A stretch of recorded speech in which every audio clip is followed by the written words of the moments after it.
ठीक है, इस वीडियो में हम लोग क्लास 12 चैप्टर 2 फिजिक्स का है। ठीक है, जो कि स्थिर वैद्युतीय विभव तथा धारिता, इसमें हम लोग चैप्टर 2 का प्रश्न संख्या 5 को करने वाले हैं, यानी कि 2.5 को इस वीडियो पर सॉल्यूशन करेंगे। ठीक है, बहुत ज्यादा इजी प्रश्न है, कुछ नहीं है इस प्रश्न में। देखिए क्या कहता है कि एक समांतर पट्टिका संधारित्र, ठीक है, जिसकी पट्टिकाओं के बीच वायु है, ठीक है, वायु है कि धारिता 8 पिकोफेराड।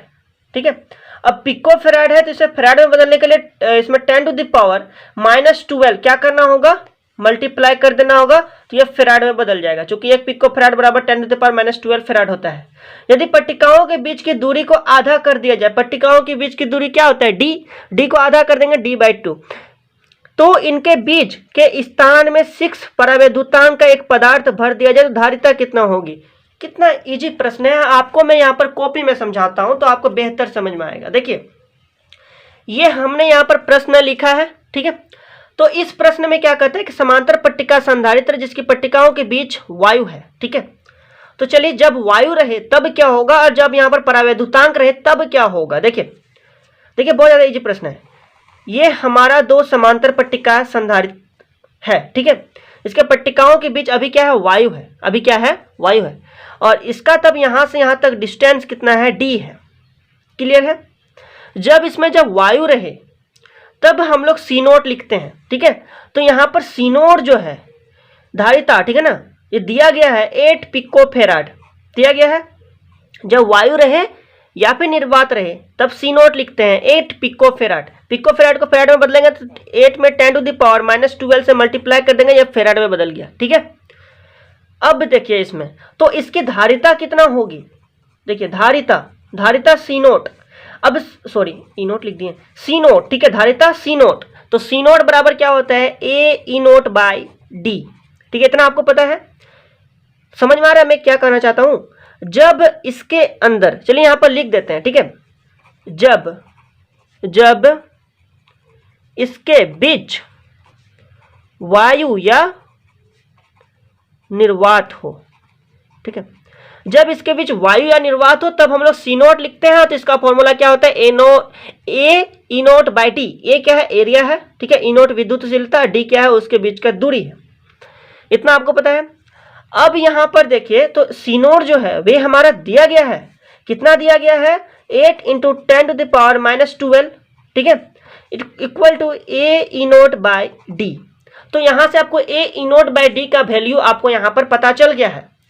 अब इतना और तक देखिए, इतना और तक काम आपने कर लिया ना है। उसके बाद देखिए क्या कहता है, यदि पट्टिकाओं के बीच की दूरी को आधा कर दिया जाए, ठीक है, तो मतलब पट्टिकाओं के बीच की दूरी, तो पट्टिकाओं के बीच की दूरी कितना है, d, ठीक है, और d को आधा करेंगे तो d/2 हो जाएगा। क्या हो जाएगा, d/2 हो जाएगा। ठीक है, d/2 होगा कि नहीं, d/2 हो जाएगा। मतलब जैसे देखिए इनके बीच की दूरी यानी कि d' हम लोग करेंगे तो इसको क्या करना, d/2 करेंगे तो अब हम लोग लास्ट में जो इसका जो फॉर्मूला बैठाएंगे जब परावैद्युतांक को लेकर के, तो इसलिए मैंने d' लिखा, ऐसे कोई फर्क नहीं पड़ता। d' बराबर क्या है, d/2।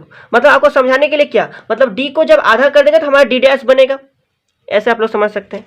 अब देखिए जब उसमें परावैद्युतांक रहे, इनके बीच जब 6 परावैद्युतांक का एक पदार्थ भर दिया जाए इनके बीच, ठीक है ना, एक 6 परावैद्युतांक का, ठीक है, इनके बीच जो है एक 6 परावैद्युतांक का पदार्थ यदि रख दिया जाए तो इसकी धारिता क्या होगी। कितना इजी प्रश्न है। जब इसमें परावैद्युतांक 6 हम लोग रखेंगे तो ये क्या हो जाएगा, C' मान लेते हैं हम लोग, ठीक है, तो ये क्या हो जाएगा, A/E0/D'।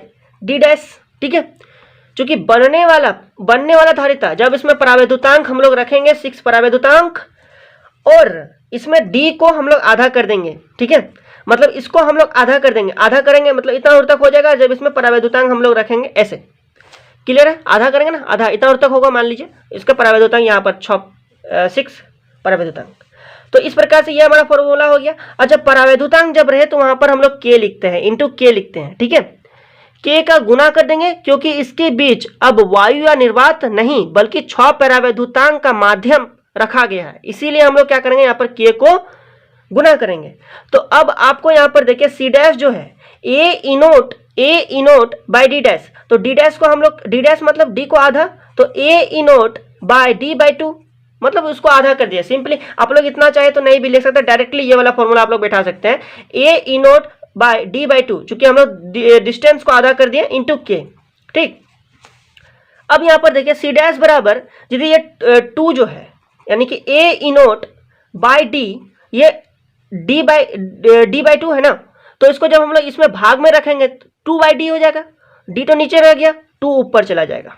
ठीक है, समझ में आ रहा है? मतलब जैसे देखिए रफ में इधर ए इनोट बाय डी बाई टू है, ठीक है, तो ए इनोट बाय गुना 2 बाई डी हो जाएगा। इधर 2 तो इधर रहने दिया, डी को इधर डी को इधर हम लोग रहने दिए और 2 को हमने मल्टीप्लाई कर दिया, तो इसी प्रकार से ये वाला हमने लिखा इंटू के। ठीक है, अब देखिए सी डैश बराबर A E naught by D, A E naught by D का मान इतना दिया गया है। ठीक है, तो simply 8 into 10 to the power minus 12 into 2। अब के का मान कितना दिया गया है? 6 परावैद्युतांक। ठीक है, तो यहां पर हमारा के का मान दिया गया है 6, तो हमने यहाँ पर क्या बैठा ना 6, और इसका कोई मात्रक नहीं होता है। ठीक है, परावैद्युतांक का यहाँ पर कोई भी मात्रक नहीं होता है, इतना आपको भी याद रखना है। तो यहाँ पर क्या 6 लिख दिए। अब इसको क्या करना है, सिंपली यहाँ पर मल्टीप्लाई करके लिखना है। ठीक है, चलिए इधर एरो हम लोग लगा ही देते हैं।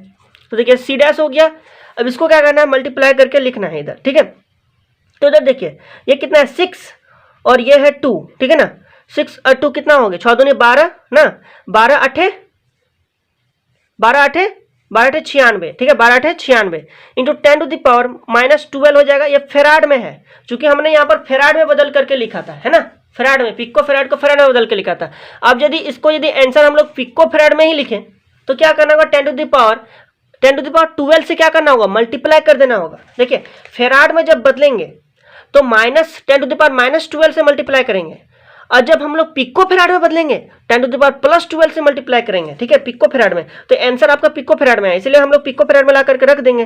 तो 96 into 10 to the power minus 12 हो गया, इंटू 10 टू द पावर 12 से जब मल्टीप्लाई कर देंगे तो ये हमारा पिको फेराड में बदल जाएगा। ठीक है, तो ये वाला कितना हो जाएगा हमारा, सी डैश बराबर ये देखिए माइनस 12 और प्लस 12 इक्वल टू 0 हो जाएगा, 10 to the power 0 equal to 1, यहाँ पर 96 है। ठीक है, तो ये कितना हो जाएगा 96 पिको फेराड, ये हमारा क्या हो जाएगा आंसर। ठीक है, तो अब यहाँ क्या बोला है, इसकी धारिता क्या हो जाएगी, तो जब 6 परावैद्युतांक जब उसके दूरी को आधा कर दे और 6 परावैद्युतांक का पदार्थ रख दिया जाए तो इसकी धारिता कितना हो जाएगी, 96 पिको फेराड। तो इस प्रकार से ये वाला प्रश्न 2.5 आप लोग बना सकते हैं। ठीक है, बहुत ज्यादा इजी प्रश्न था।